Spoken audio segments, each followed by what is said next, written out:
Hyvä vuosikokousväki! Tänään on se päivä, kun me päätämme, miltä huomisen Punainen Risti näyttää alueellamme.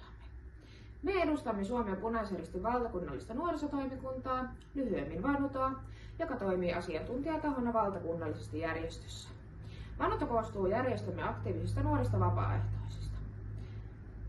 Tehtävämme on tuoda nuorten ääni kuuluviin koko järjestössä. Piirien vuosikokoukset ja myöhemmin osastojen syyskokoukset päättävät, millaista toimintaa Punainen Risti järjestää ja mihin käytämme rahaa.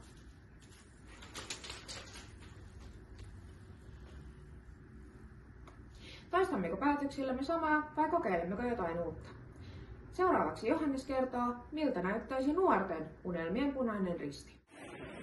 Toimintamme on tasavertaista ja turvallista, ja yksi Suomen periaatteemme ohjaa kaikkea tekemistämme. Kaikki ovat tervetulleita toimintaamme. Kaikille järjestömme periaatteisiin sitoutuville vapaaehtoisille löytyy paikka Punaisesta Rististä. Olemme toimija, johon nuoret haluavat käyttää aikoonsa.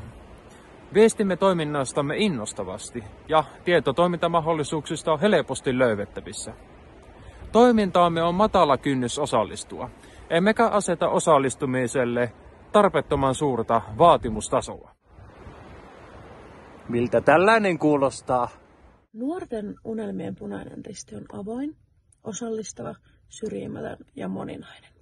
Tämä tarkoittaa esimerkiksi sitä, että meissä vapaaehtoisissa on monikielisiä, eri-ikäisiä ja eri taustoista tulevia ihmisiä.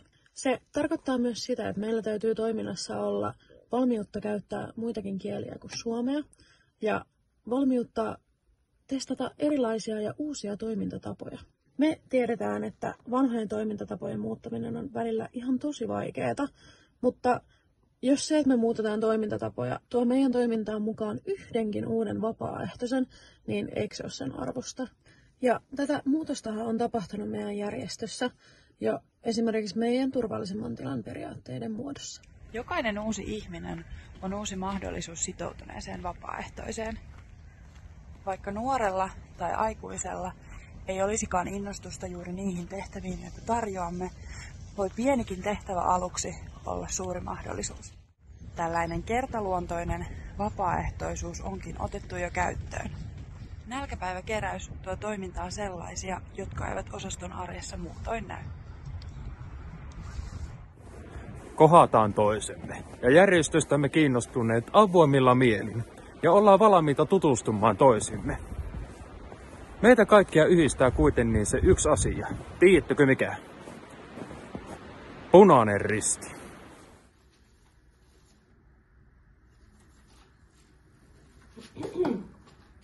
Kiitos kuuntelemisesta, hyvä vuosikokousväki.